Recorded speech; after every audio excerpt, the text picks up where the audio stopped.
Sin duda, el comportamiento humano siempre ha sido una de las mayores incógnitas que hemos tenido los seres humanos que nos dedicamos tal vez al estudio de las emociones, de la mente, del comportamiento.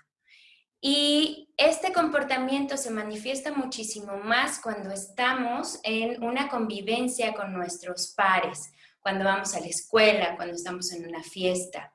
Y si somos padres y madres de familia, podemos empezar a observar cierto tipo de comportamiento de nuestros hijos o los maestros o personas a cargo en el sistema educativo nos pueden empezar a dar como algunos comentarios acerca de el aprovechamiento escolar de nuestros hijos, la manera en cómo conviven con los demás. Y esto nos puede llevar tal vez en ciertas situaciones como a movernos el piso por no saber qué hacer o tal vez a darnos una luz en el camino de ciertas actitudes que nosotros ya habíamos detectado en el comportamiento y relación de nuestros hijos con nosotros mismos, con ellos mismos o con sus hermanos. En esta ocasión, bienvenidos a este programa de Lilian Sotelo, psicoterapeuta. Hablaremos del trastorno de déficit de atención con hiperactividad o sin hiperactividad, enfocado a si es una realidad o un mito. Quiero darles la bienvenida a la psicóloga Itzi Martínez Gómez, que es especialista en trastorno de déficit de atención, y al psicólogo Alfonso Ansúrez Alcalá, director de Neurofeedback Center. Bienvenidos a este espacio. Gracias por haber aceptado la invitación. Y creo que este programa puede ayudar a muchos papás y a muchas mamás y tal vez también a algunos adultos que pueden tener este trastorno sin saberlo y más que nada ir como quitando estas dudas de si realmente existe o es un mito. Bienvenidos. Muchas gracias. Gracias, Lilian, por invitarnos. Sí, como dices, es muy importante esclarecer la información y que la gente pueda acceder a ella para poder ubicar ciertos casos que, como dices, hay gente que no se ha dado cuenta o que sospecha en sus hijos o en ellos, y pues para eso estamos aquí. Muchas gracias por invitarnos. Perfecto. Muy bien. ¿Nos podrían hablar de, por ejemplo, neurológicamente hablando, qué sucede con el trastorno de déficit de atención en nuestro cerebro? Ok. Voy entendiendo que la mayor parte de la audiencia son papás que tienen niños con déficit de atención o como incógnita a despejar, que quizás tengan algo que quizás podría ser un trastorno por déficit de atención. Neurológicamente no hay una prueba, hay muchas, ¿sí? En el sentido de que se ha estudiado a estos niños e incluso adultos con déficit de atención y se ha encontrado primero una reducción volumétrica del cerebro, ¿sí? Que va del 2 al 3%. Primer punto. Neurológicamente incluye 3 áreas perfectamente definidas. La más importante sería la corteza prefrontal, ¿sí? Que es un área encargada de la toma de decisiones y las conductas ejecutivas. Las otras 2 áreas que se ven afectadas vienen siendo la parte posterior, ¿sí? Que va hacia la corteza parietal, ¿sí? Y hay una vía hacia el cerebelo que se ve disminuida en conexiones. Esto se ha logrado determinar a través de imágenes de resonancia magnética.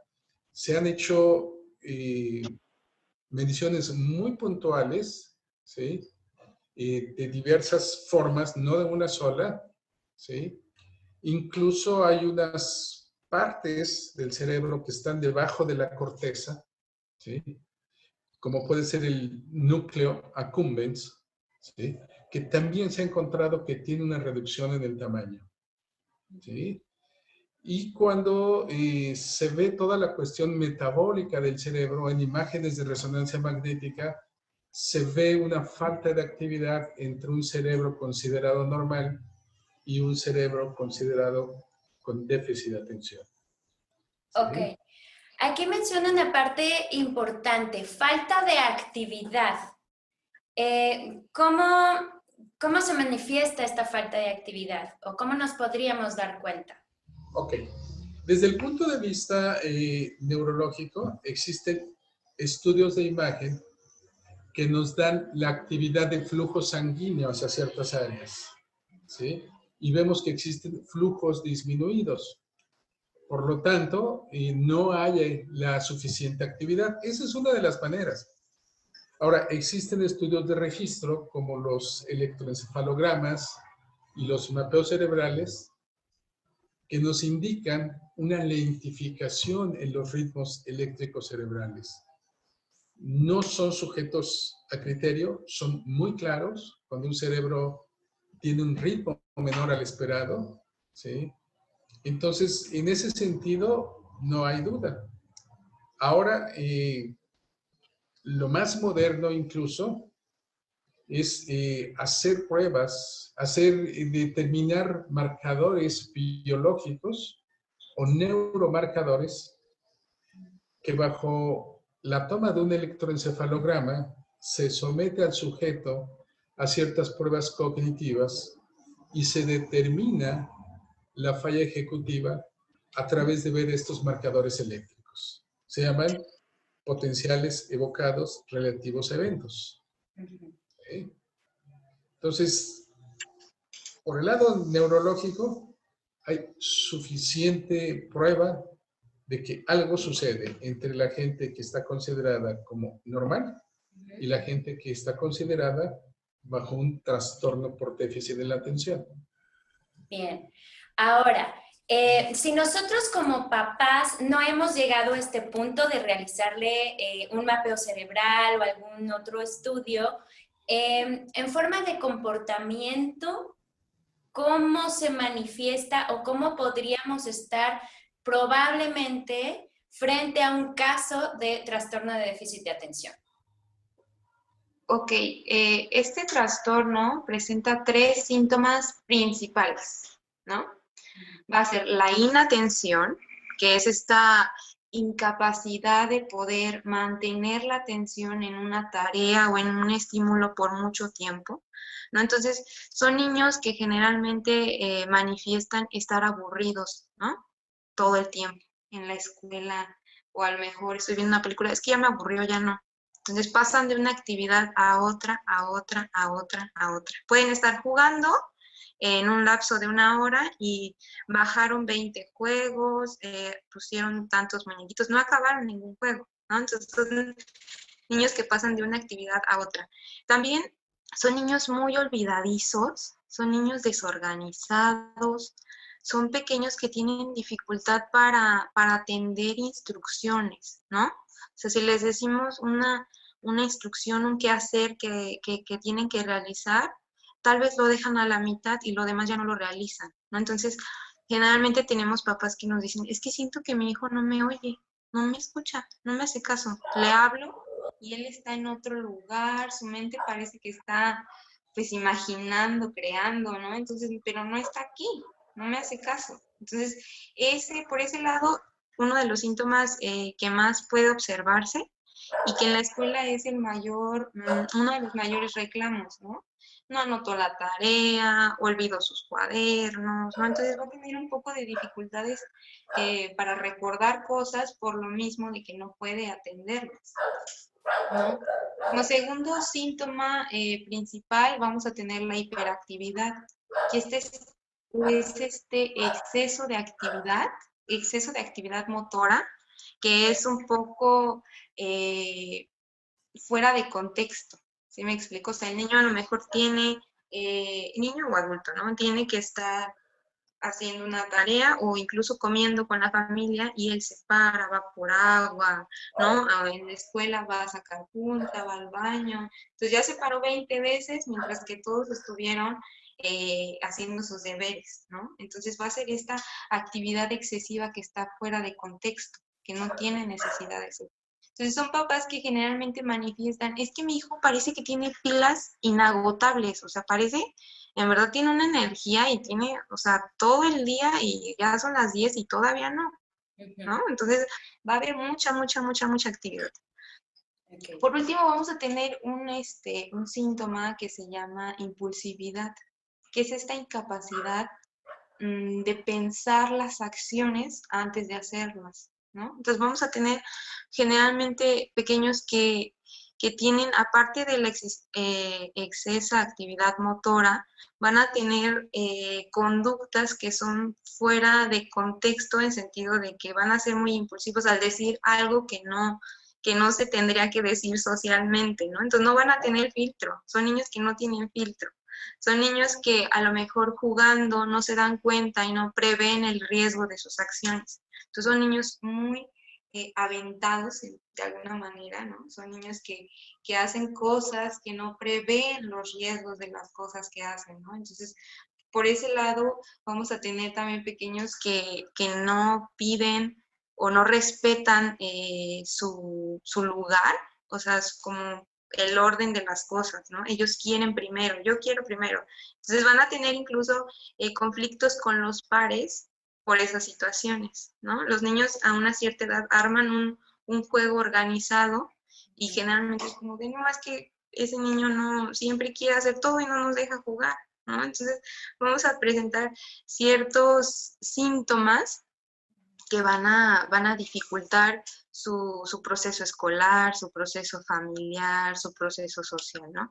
Entonces, es muy importante que estos síntomas o estas manifestaciones de la conducta tienen que estar presentes en varios medios, en el medio social, tiene que estar presente en el medio escolar, tiene que estar presente en el medio familiar, por ejemplo, ¿no? Porque si solo aparecen en un contexto, en un medio, entonces podríamos estar hablando de otras dificultades, tal vez dificultades escolares únicamente, ¿no? O problema de límites en la familia. Entonces sí es bien necesario que se distinga que tienen que estar presentes en varios contextos para que nosotros podamos sugerir que podría estar presente este trastorno, ¿no? Entonces, de manera general, eso sería, aunque en adultos, la verdad es que se manifiesta de manera muy distinta, ¿no? Entonces, ya a lo mejor ya no tenemos un adulto que se está parando cada 5 minutos, que se sube arriba de la mesa, ¿no?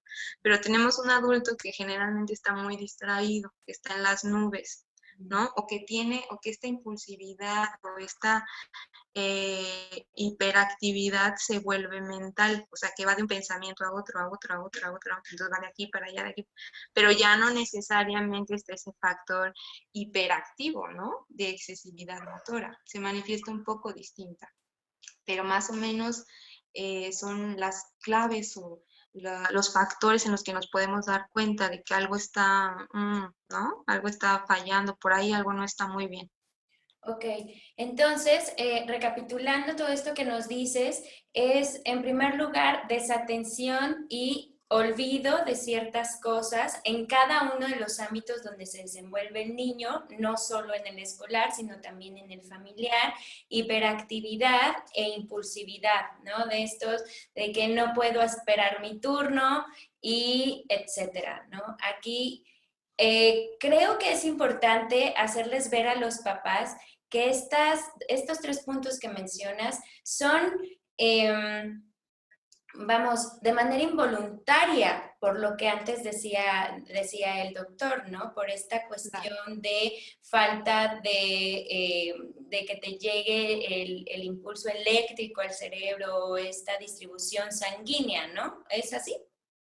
Claro, sí, lo que mencionas es muy importante, porque muchas veces al haber un desconocimiento del trastorno, se señala mucho a los niños, incluso no solo los padres, sino también los maestros, ¿no?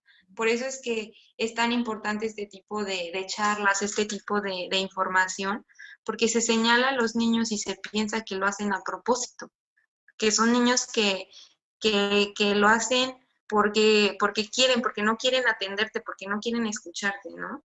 Cuando en realidad, si es el trastorno y ya está diagnosticado, pues no es así. O sea, es porque es involuntario, es porque el cerebro no manda las señales adecuadas para que se atienda o para que me controle mi actividad, y entonces yo veo mi medio y digo, ahorita estoy comiendo, ahorita no es momento de ir a prender la televisión, ¿no? Entonces no hay esta autorregulación que puede tener un niño que no tiene el trastorno o inclusive un adulto, ¿no? Entonces sí es bastante importante que se deje de pensar que estos niños lo hacen a propósito o que se va a corregir con regaños o con castigos o con cierto tipo de cosas que lo único que hacen es perjudicar el autoestima, la autopercepción de los niños, ¿no? Doctor, ¿cómo podríamos ayudar a estos niños a sobrellevar este modo de ser? Ok, mira, vamos por partes. Primero, tú como mamá en la casa notas que algo no es como debería. No sabes qué, pero no es como debería. Primero que nada, confía en tu intuición materna, ¿sí? Y escucha si también en la escuela, por ejemplo, se están reportando algunas situaciones que no son como deberían. ¿De a qué me refiero?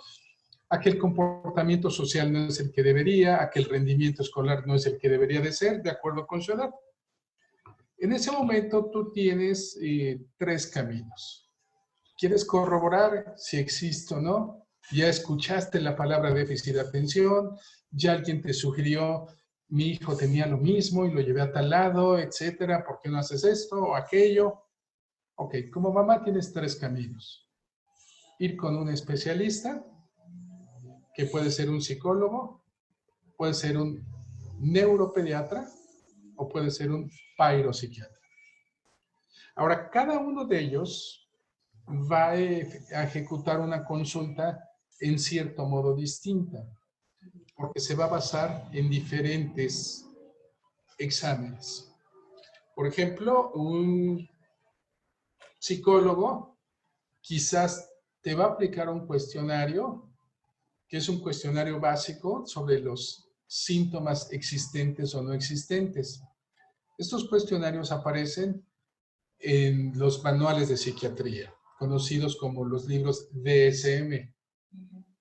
Y en base a eso, el psicólogo puede calificar. Decir, bueno, me parece que sí. Y voy a acuñar la palabra me parece que sí. O el resultado es sugerente de. Okay. Un neurólogo puede pedir un electroencefalograma con mapeo cerebral computarizado. También el neurólogo va a acuñar la palabra me parece que aquí hay un trastorno por déficit de atención debido a los hallazgos dentro de este estudio. ¿Sí? El psiquiatra usualmente se basa en la observación. En rara ocasión un psiquiatra llega a pedir estudios, lo cual a mí me llama mucho la atención, ¿sí? Pero hagamos caso a su experiencia y él determina en base a entrevistas con la mamá, con el niño, ¿sí? La posibilidad de que exista. ¿Por qué digo la posibilidad? Porque hoy día no existe una prueba única que determine en base a este resultado categóricamente hay déficit de atención. Lo que existe, lo conducente es establecer un diagnóstico multidisciplinario o multifactorial. ¿Sí? Yo voy a hacer una entrevista, yo voy a hacer un mapeo cerebral. Yo voy a hacer, incluso, hay unas pruebas que salieron mucho en Estados Unidos, en México relativamente se pusieron de moda, ¿sí? Que son pruebas tipo, o se conocen como TOBA, que son pruebas para medir el tiempo de variabilidad en las respuestas. Y aparte es conducente establecer que el psicólogo establezca entrevistas con los profesores de la escuela, ¿sí? Es importante que si existe un psicólogo que trabaja de manera conjunta con el neurólogo o con el psiquiatra, estén en perfecta comunicación, que entre ambos realicen la valoración. La valoración del déficit de atención de forma categórica no es sencilla, no es en un paso, no es a través de un solo estudio, ¿sí? ¿Por qué es esto, Lilian?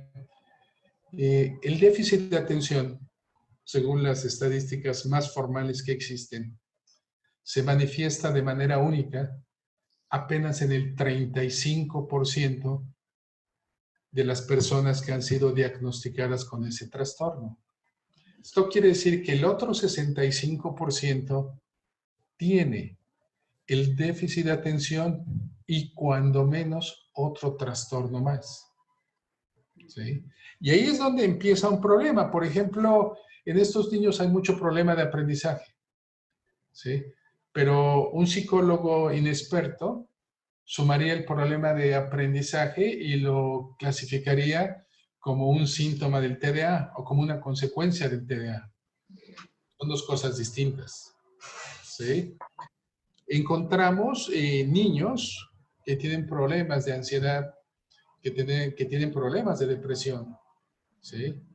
Pero que son síntomas o trastornos distintos al déficit de atención.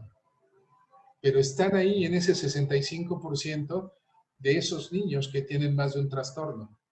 Ok, a ver, entonces déjame ver si lo sigo. Podemos tener trastorno de déficit de atención sumado con otro trastorno que puede ser de ansiedad, depresivo, de aprendizaje, etc. O simplemente el solo TDA. O sea, no es regla que si tienes TDA, a fuerza va a ser seguido de otro trastorno. ¿Es así? Es totalmente cierto, así es, ¿sí? De hecho, bajo ese criterio, una tercera parte de estos niños tiene TDA y solo TDA. Bien. Y 2/3 partes tienen TDA más otro problema. ¿Ok? Bien. Es otro trastorno, ¿sí?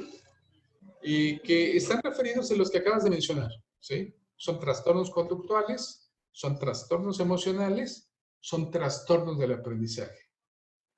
Y existe una serie de síntomas que no están perfectamente clasificadas en ninguna área, pero que acompañan con mucha frecuencia a los niños con déficit de atención. Te voy a dar un caso. Hay mucha enuresis en estos niños.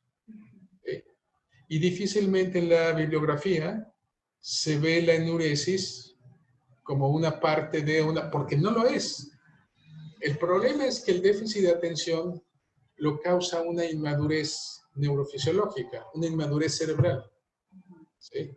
Pero esa inmadurez no apunta de manera exclusiva a la atención.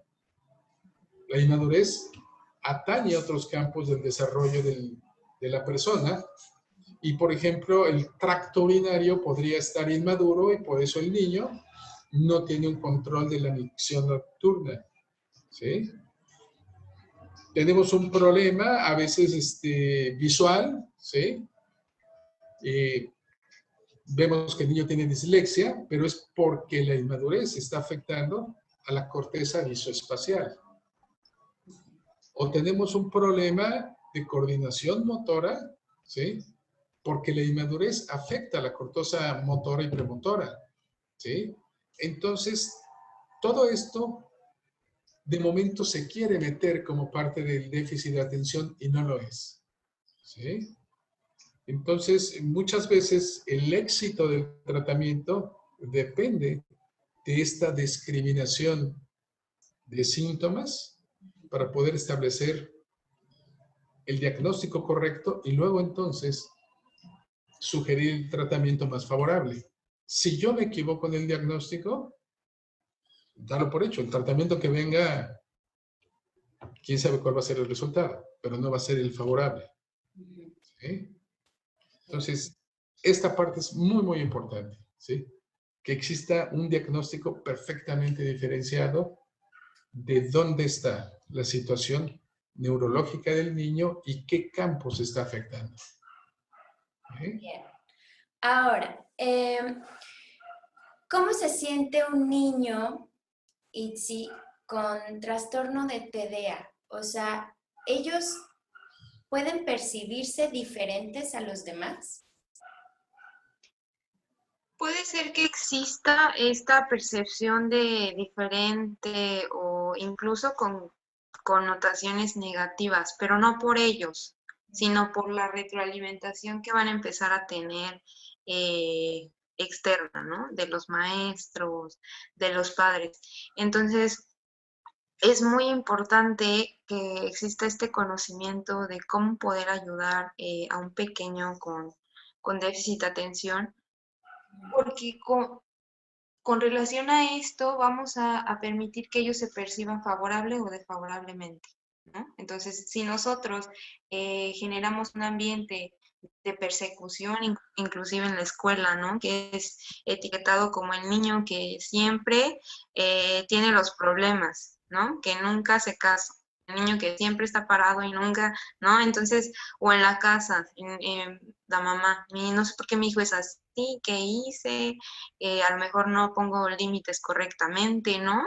Lo voy a castigar, lo voy a perseguir, se le tiene que quitar.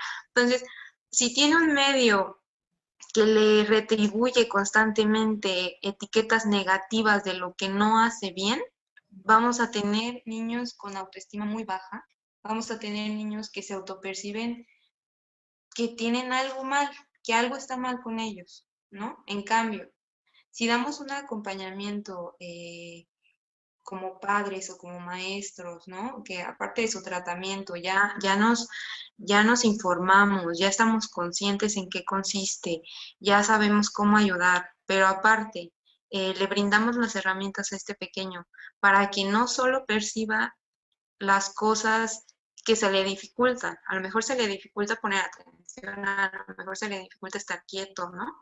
Pero ¿qué hay de lo que sí puede hacer?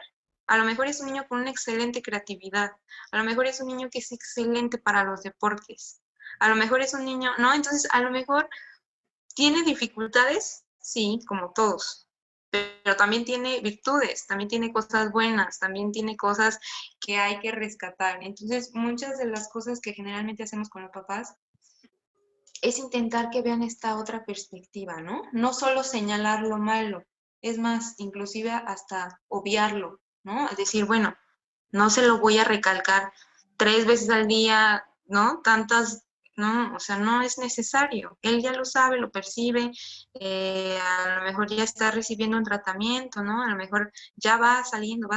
Al contrario, como padres, como maestros, hay que señalar lo positivo, los avances que ha tenido, el esfuerzo que está haciendo, ¿no? Hay que intentar sacarlo de esta visión que va a ser todo negativo y que nunca va a poder, ¿no? Claro que sí, o sea, hay seres y hay personas súper exitosas que tuvieron este trastorno y lo tienen incluso de adultos y, o sea, se adaptan totalmente, pueden salir adelante, o sea, ¿no? Entonces hay que empezar a quitar un poco esta etiqueta negativa totalmente, porque sí, obviamente va a afectar en la autoestima de un pequeño y lo va a conformar así incluso en su adultez. Entonces tenemos que ser bastante cuidadosos con este punto porque puede perjudicar mucho, ¿no? A lo largo de la vida. Muchas gracias por haber estado con nosotros en este espacio donde los podemos localizar por si alguna de las personas que nos está viendo y nos está escuchando quieren hacer contacto con ustedes. Perfecto, mira, primero en el área de Cuernavaca, ¿sí? Digamos, el teléfono es 777-372-1044, ¿sí? Nos encontramos en el centro corporativo que está enfrente de la librería Gandhi, si es que se vale el comercial, ¿sí? Y tenemos un sitio web en donde aparecen todas nuestras clínicas, que es www.neurofeedback.com.mx. Pues muchísimas gracias, doctor. Gracias, Sitsi. Pueden seguirme en mi página de Facebook y en Spotify, Lilian Sotelo, psicoterapeuta. Muchas gracias por acompañarnos. Nos vemos pronto. Gracias. Gracias. Muchas gracias.